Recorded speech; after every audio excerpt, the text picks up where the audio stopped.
지난 한 달 동안 새로운 시대, 새로운 교회라는 제목으로 우리가 말씀을 생각했습니다. 새로운 시대에 하나님께서 새로운 교회를 세우셨는데 그것은 성령의 약속, 성령의 선물을 주시겠다는 약속의 성취와 함께 이루어졌습니다. 사도 베드로는 오순절날 성령 충만한 은혜를 받고 수없이 많이 모인 사람들을 향하여 말씀을 전하였는데 그는 담대하게 너희가 예수 그리스도를 믿고 죄를 회개하며 세례를 받는다면 성령을 선물로 받을 것이라고 선포했습니다. 그리고 이 성령의 선물은 너희와 너희 자녀와 모든 먼데 사람, 곧 하나님께서 얼마든지 부르는 사람들에게 하신 약속이라고 말씀합니다. 이 성령의 약속이 탁월한 이유는 그 선물을 주시는 분의 탁월함 때문이었습니다. 요한복음 1장 16절 말씀을 보면 우리가 다 그의 충만한 데서 받으니, 즉 충만한 가운데 계신 분이 주시는 것이기 때문에 탁월한 것이었습니다. 이 성령의 선물을 받은 사람들로 새로운 교회가 이루어졌는데 그 교회는 우리가 보기에 특별한 교회처럼 보였습니다. 그러나 실상 그 교회는 특별한 교회로 존재했다기보다는 정상적인 교회로 존재했었다라는 사실을 살펴보았습니다. 그 교회는 하나님의 말씀을 받은 사람들의 모임이었습니다. 하나님의 말씀을 받고 그 말씀을 통해 하나님의 은혜를 받고 받은 은혜의 교제 속에서 더욱 뜨겁게 하나님을 찬미하며 기도하는 교회였던 것이지요. 그래서 우리가 현재 정상적인 교회라기보다는 하나님의 말씀을 받은 사람들로 이루어진 그 교회가 정상적인 교회였다라고 하는 사실을 확인했던 것입니다.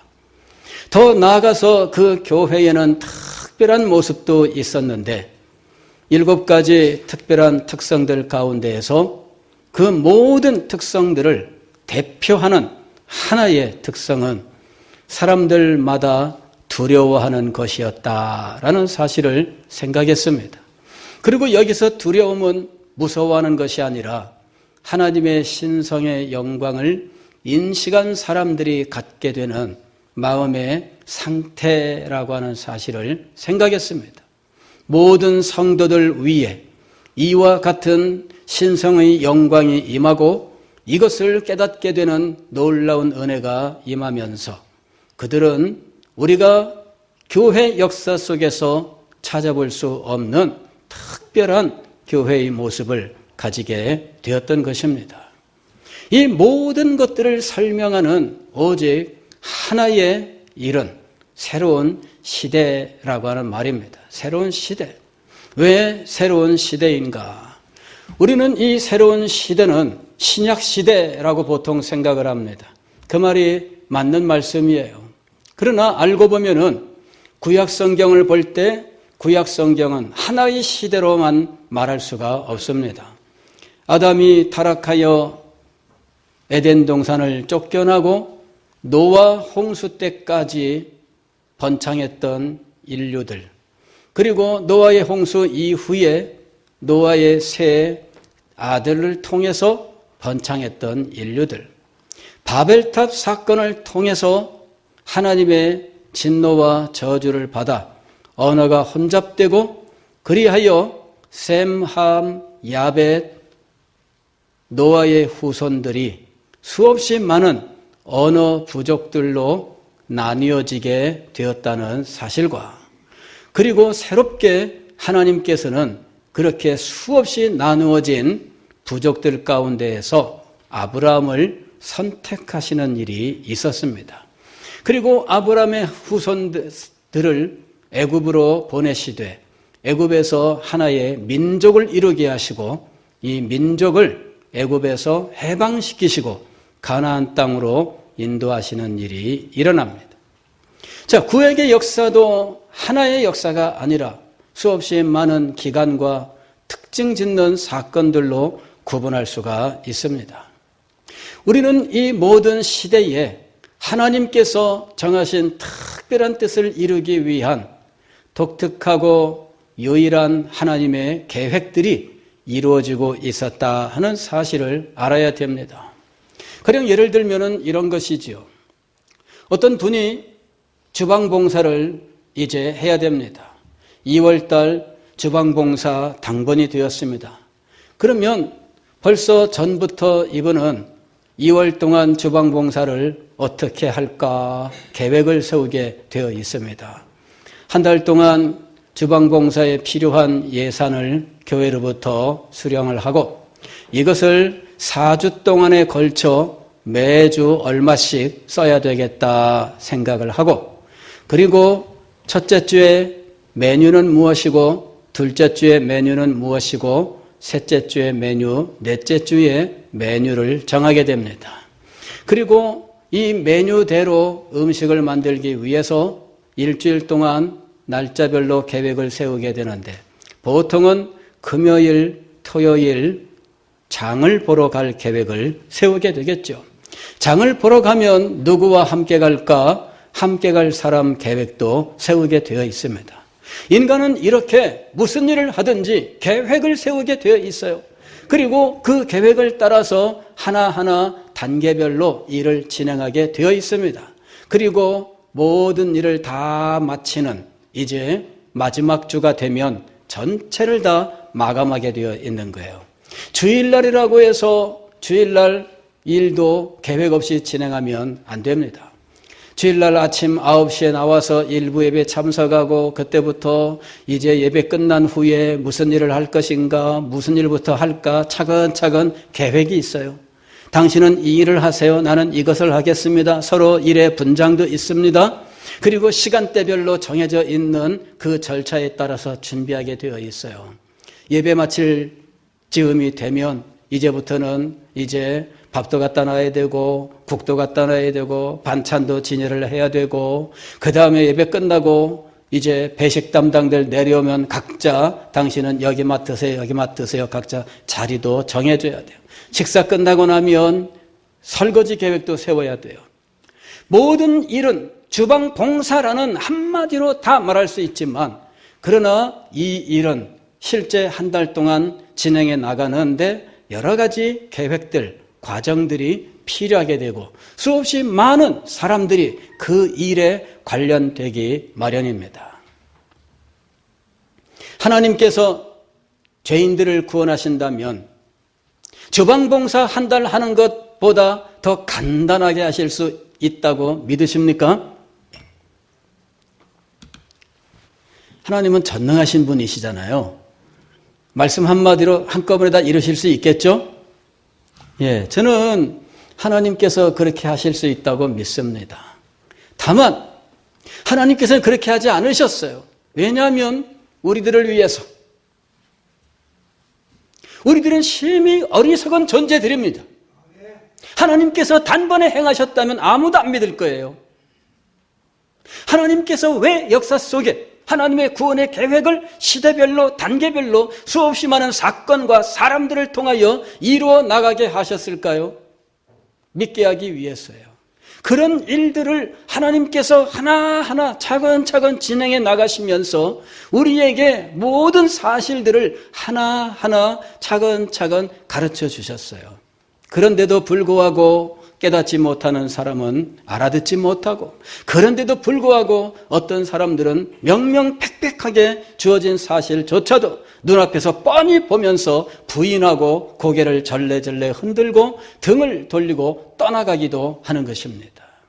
하나님께서는 그 모든 과정을 통하여 우리에게 하나님이 어떤 분이신지를 자세하게 가르쳐 주셨고 우리가 어떻게 하나님을 섬겨야 할지를 선명하게 가르쳐 주셨습니다. 그리고 이 하나님의 뜻을 알고 섬기는 이 사람들의 믿음을 통해서 후배들이 또한 배움을 얻고 그 길을 따라가도록 하셨던 것입니다. 그렇게 해서 모든 인류 그리고 이 모든 세계에 하나님의 영광이 가득하고 주님의 나라가 온전히 이루어지게 하시는 계획과 목적을 시행하셨던 것입니다. 우리는 이것을 구원의 계획, 그리고 이 구원의 계획이 시대와 사건에 따라서 세분되어 있다는 것을 하나님의 경륜이라고 불러요. 그리고 이 경륜을 따라서 하나님께서 하나하나 일을 진행하시는 것을 하나님의 경영이라고 부릅니다. 하나님의 계획과 하나님의 경륜과 하나님의 경영이라고 하는 것이 이제 역사 속에 시행된 거예요.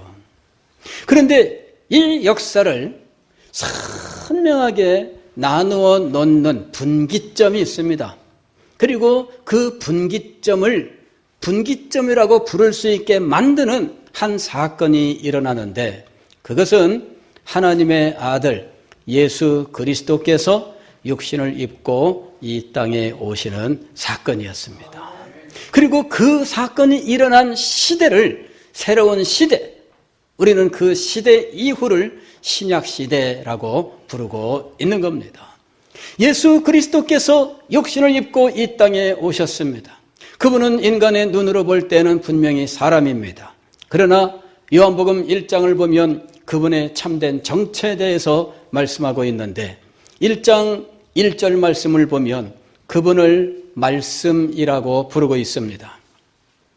태초에 말씀이 계시니라, 이 말씀이 하나님과 함께 계셨으니.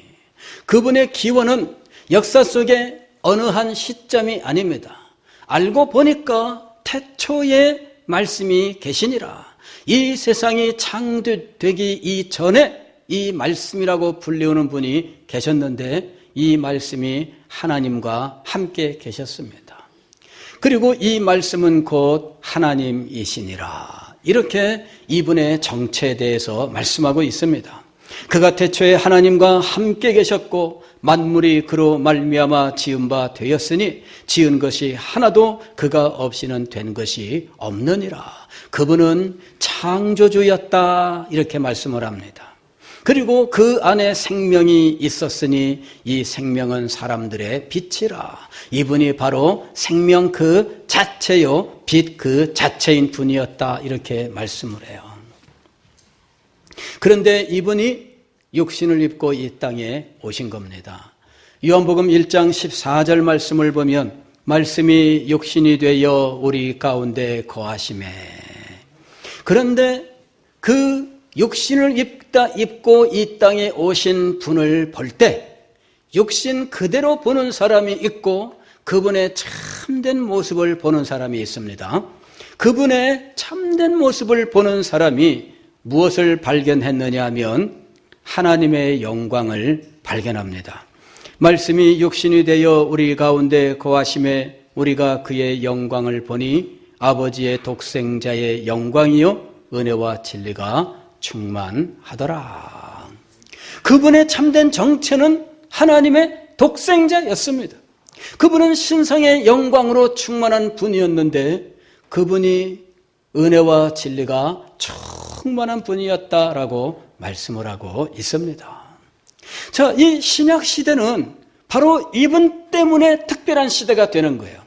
하나님의 구원의 계획의 마지막 단계이기도 하지만 이분이 오셔서 이 시대가 특별한 시대가 된 겁니다. 이분을 통해서 하나님의 영광이 우리에게 가장 찬란하게 드러나게 되었고 은혜와 진리가 우리에게 충분하게 주어지게 된 것입니다. 요한복음 1장 16절 말씀을 보면 우리가 다 그의 충만한 데서 받으니 은혜 위에 은혜로라 그랬습니다. 우리가 다 그의 충만한 데서 받습니다. 이것이 신약시대의 특징이에요. 충만한 데서 받는다라고 하는 것이 무엇을 의미할까? 정확하게 우리가 말할 수는 없지만 예를 든다면 이런 것들과 같은 것이겠죠. 어떤 사람이 주머니에 100원밖에 없습니다. 누가 세배하러 왔는데 이 사람이 줄 수 있는 세뱃돈은 최대한 얼마까지일까요? 100원이에요. 어떤 사람이 주머니에 1억 원을 가지고 있어요. 설날을 맞아서 목사님 세배하러 가겠습니다 하고 세배하러 왔는데 주머니 속에 최대한 1억까지 들어있어요. 얼마까지 세뱃돈을 줄 수 있을까요? 예. 누가 그렇게 세뱃돈 줬으면 좋겠네. 그죠? 예. 당장에. 예. 어쨌든 주머니 속에 1억 원을 가지고 있다면 최대한 1억 원까지 세뱃돈으로 줄 수 있는 거예요. 그리스도의 탁월함이 무엇이냐면은 충만함이에요. 그리스도에게 모든 충만함이 있어요. 그러므로 그리스도께서 우리에게 주실 수 있는 것은 그분의 충만함까지예요. 그죠? 모든 것은 그분의 충만함 가운데에서 우리에게 베풀어 주는 거예요. 하나님의 사랑이 우리에게 부어진다면 어떻게 부어질까요? 요만큼? 아닙니다. 그 충만한 가운데에서 부어지는 거예요. 그리스도는 은혜와 진리가 충만하였다 이렇게 이야기합니다.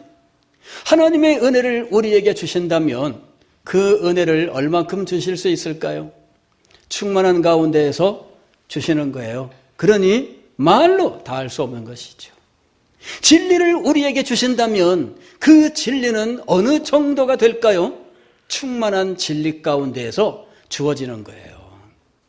여러분, 예를 하나만 더 들어보겠습니다. 초등학교 1학년 학생이 있습니다.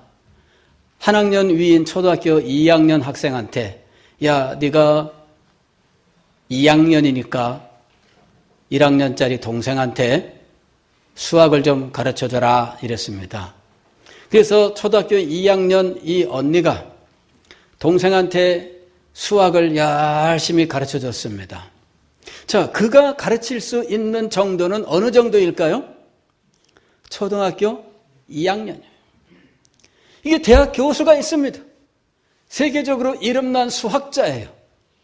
근데 이 세계적으로 이름난 수학자가 초등학교 1학년 수학을 가르칩니다. 생각을 해보세요. 똑같겠죠? 초등학교 2학년이 가르칠 수 있는 것과 세계적인 수학자가 가르칠 수 있는 건 똑같겠죠? 여러분 어떻게 생각하셔요? 자, 똑같다. 왜냐하면 초등학교 1학년 수학은 내내 초등학교 1학년이니까. 자, 똑같다. 한번 손 들어보세요. 똑같다. 한 분도 안 계시네요. 다르다. 더 대단할 것이다. 예. 다른 분들은 목사님 물을 만한 걸 물으세요. 뻔한 걸 왜 물으십니까? 예. 우리가 다 그의 어떤 곳에서 받는다고요? 충만한 데서 받으니. 여러분이 신약시대의 탁월함은 어디에 있느냐 하면 예수 그리스도에게 있어요. 그분이 육신을 입고 이 땅에 오신 것입니다. 그런데 신약시대가 정말 탁월한 것은 예수 그리스도 그분의 충만함 때문이에요. 그분의 충만함, 그리스도의 사랑의 충만함, 그것이 우리에게 그대로 부어지고 있는 거예요. 아버지께서 나를 사랑한 것 같이 나도 너희를 사랑하노니 그랬습니다.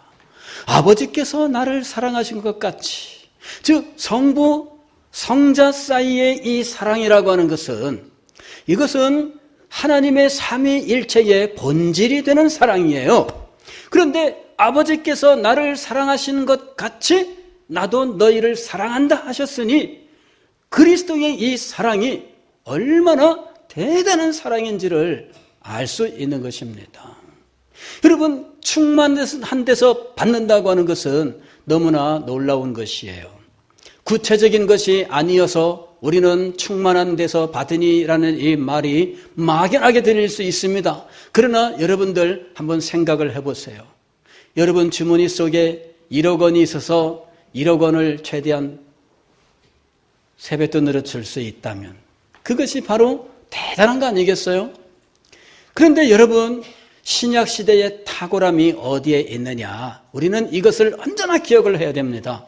신약시대의 탁월함은 하나님께서 약속하신 하나님의 아들, 하나님의 말씀이 육신을 입고 이 땅에 오셨다는 것과 그분이 그의 충만한 가운데에서 우리에게 모든 은혜와 진리를 충만하게 주신다는 거예요. 그 충만함이 신약시대 전부를 풍성하게 만들고 있어요. 그리고 그 충만한 가운데 탄생한 신약교회가 진정으로 탁월한 교회가 된 겁니다. 여러분 한번 가만히 생각을 해보세요. 기독교 2000년 세월이 흐르면서 초대교회 많아야 120명에 불과했었던 성도들로 이루어진 교회가 지금은 수십억의 인구가 그 교회에 들어와 있는 상황입니다. 2000년이라고 하는 세월이 이것을 설명할 수 있을까요? 그렇지 않습니다. 무엇이든 2000년 세월만 지나면 그렇게 될까요? 그렇지 않습니다.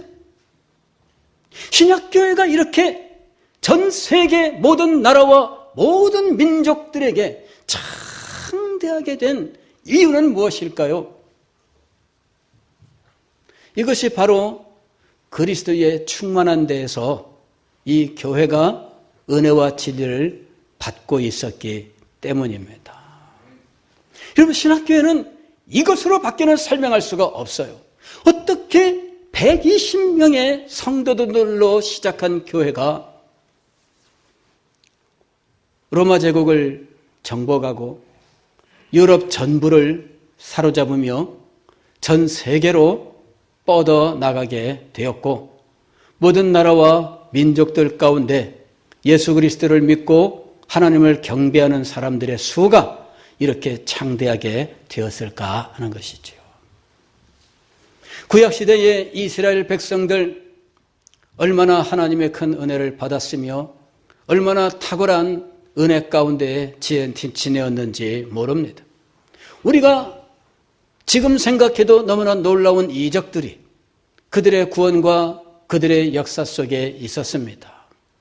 애굽에서의 열 재앙들과 홍해를 가르고 마른 땅을 지나듯 그 바닷밑을 통과해 지나갔던 일이나 요단강이 끊어지고 요단강을 맨 땅으로 건넌 일이나 아말렉과의 전쟁에서 하늘의 태양이 머무르고 골짜기의 달이 제자리에 머물러 있었던 일이나 광야 40년 동안 구름 기둥과 불 기둥이 그들과 함께하였던 일이나 광야에서 메추라기를 바람으로 날려 코가 삐뚤어지도록 고기를 먹었던 일이나 만나가 그들에게 내려 굶주리지 아니하고 늘 배불리 먹었는데 가나안 땅에 들어가서 추수를 하고 난 그때 만나가 그쳤던 일이나 여러분 가만히 우리가 성경을 살펴보면 놀라운 일들이 많이 있었습니다. 그 엄청난 일에도 불구하고 이스라엘 나라는 결국 멸망하고 말았습니다. 그리고 그들의 지경은 최대한 아무리 늘려봤자 우리나라 강원도 크기밖에는 안 됩니다. 다윗 왕과 솔로몬 왕 때에 이스라엘 왕국이 가장 넓은 영토를 가지고 있었다고 하면서 단에서 부엘세바까지 이런 문구를 만들어서 이야기했지만 그러나 여러분 그거 아무리 넓게 잡아야 강원도 크기예요. 그런데 여러분 신약 시대가 되면 전혀 달라져요. 강원도 크기가 아니라 강원도 크기의 수만 배의 지역에 그리스도의 복음이 전파되고 교회가 세워지고 생명의 구원을 이루었던 것이지요. 이 놀라운 일들의 비밀은 어디에 있을까요? 그것은 그리스도 바로 그분에게 있는 거예요. 그분이 이 땅에 오셨고 그리고 우리는 그분의 충만한 가운데에서 모든 것들을 받는 자리에 있게 된 것입니다. 충만한 데에서 모든 것을 풍족하게 주시는 이 그리스도의 은혜, 그 진리의 능력 가운데에서 그리스도의 복음은 전 세계에 퍼졌고 하나님의 은혜가 이 땅에 충만하게 나타나며 수없이 많은 영혼들이 구원을 얻고 하나님의 영광을 경배하게 된 것입니다. 오늘 우리는 이 영광의 비밀을 알아야 돼요. 그리고 은혜와 진리로 충만하게 주시는 이 그리스도의 사역이 우리가 읽은 요한복음 1장 32절 이하에 이렇게 표현되어 있습니다. 요한이 또 증언하여 이르되 내가 보매 성령이 비둘기같이 하늘로부터 내려와서 그의 위에 머물렀더라. 예수 그리스도께서 세례를 받으시는 장면입니다. 그것에 대하여 나중에 세례 요한이 설명을 해주는 장면입니다. 나도 그를 알지 못하였으나 예수님을 누구인지 정확하게 알지 못했습니다. 그러나 그가 어느 날 깨닫게 되었는데 이유는 하나님의 말씀 때문입니다. 나를 보내어 물로 세례를 베풀라 하신 그이가 나에게 말씀하시되 성령이 내려서 누구 위에든지 머무는 것을 보거든. 세례 요한이 그것을 보게 됩니다. 그리고 나서 깨달음이 임하게 되었습니다. 그가 곧 성령으로 세례를 베푸시는 이인 줄 알라 하셨기에 내가 보고 그가 하나님의 아들이심을 증언하였노라 하니라. 여기 예수 그리스도께서 행하시는 특별한 사역 한 가지, 대표적인 사역 한 가지가 나타나 있습니다. 그것이 무엇이냐 하면은 성령으로 세례를 베푸시느니. 세례 요한은 어떤 사람이었습니까? 세례 요한은 그의 명칭처럼 세례를 주는 사람이었어요. 그런데 세례 요한이 내가 주는 세례와 그분의 세례는 다르다 이렇게 이야기를 해요. 자기가 주는 것은 물로 주는 세례인데 의미는 죄사함을 얻게 하는 회개의 세례였어요. 그러나 예수 그리스도께서 주시는 세례는 성령의 세례라고 부르는 것이었습니다. 그리고 신약교회의 능력의 비밀은 바로 여기에 있는 거예요. 구약시대와 신약시대를 갈라놓는 이 차이도 바로 여기에 있습니다. 신약시대의 교회가 이렇게 창대하게 세계 모든 나라 만민 가운데 퍼져 세워지고 하나님의 나라를 이루게 된 비밀도 바로 성령으로의 세례에 있다라고 하는 것이에요. 사도행전 1장 8절에 오직 성령이 너희에게 임하시면 너희가 권능을 받고 예루살렘과 온 유대와 사마리아와 땅끝까지, 즉 땅끝까지 교회가 퍼지고 땅끝까지 복음이 전파되고 땅끝까지 생명의 구원의 역사가 나타나게 된 일은 성령의 사역이었어요. 그런데 이 일을 베푸시는 이가 누구시냐 하는 것이죠. 바로 그분이 예수 그리스도라고 하는 거예요. 바로 그분이 그의 충만한 가운데에서 성령을 주신 거예요. 예수님께서 십자가에 달리시기 전에 제자들에게 말씀하셨어요. 내가 너희를 떠나는 것이 너희에게 유익이다. 내가 떠나지 아니하면 성령이 너희에게 오시지 않는다. 내가 떠나가면 내가 아버지께 구하여 성령을 너희에게 보낼 것이다 라고 말씀하셔요. 이 성령을 보내시는 일, 바로 이번 예수 그리스도의 사역, 성령을 보내시는 그리스도의 사역으로 말미암아 신약교회는 지상 그 어느 시대의 교회보다 탁월한 교회가 되었고 오늘 모든 만민들 가운데 이 교회가 하나님의 영광과 구원의 복음을 선포하는 능력 있는 교회로 세워지게 된 겁니다. 사랑하는 성도 여러분, 새로운 시대는 예수 그리스도의 오심과 함께 시작되었는데 그 시대가 전혀 새로운 능력 있는 시대가 된 것은 예수 그리스도의 참된 정체 때문이었습니다. 그분은 하나님이요 하나님의 아들이었고 그분은 하나님의 영광의 본체였는데 그분에게는 모든 충만함이 있었습니다. 그리고 그 모든 충만함으로 은혜와 진리를 우리에게 풍성하게 주셨는데 그 은혜와 진리로 충만케 하시는 그리스도의 이 사역을 성경은 성령으로 세례를 베푸시는 것이라고 표현하고 있다는 거예요. 이것이 너무나 놀라운 겁니다. 초대교회의 비밀도 바로 이 성령으로 세례를 베푸신 일에 있습니다. 승천하신 그리스도의 계속되는 사역으로서 성령으로 세례를 베푸시는 놀라운 일이 초대교회를 그렇게 특별하게 만들었던 것처럼 지금도 승천하신 예수 그리스도의 성령으로 세례를 베푸시는 이 사역은 오늘 묻은 성도들과 교회를 특별하게 만드시는 거예요. 은혜와 진리로 충만케 하시는 사역입니다. 생명이 넘쳐나게 하시는 사역입니다. 구원이 폭발적으로 일어나게 하시는 사역입니다.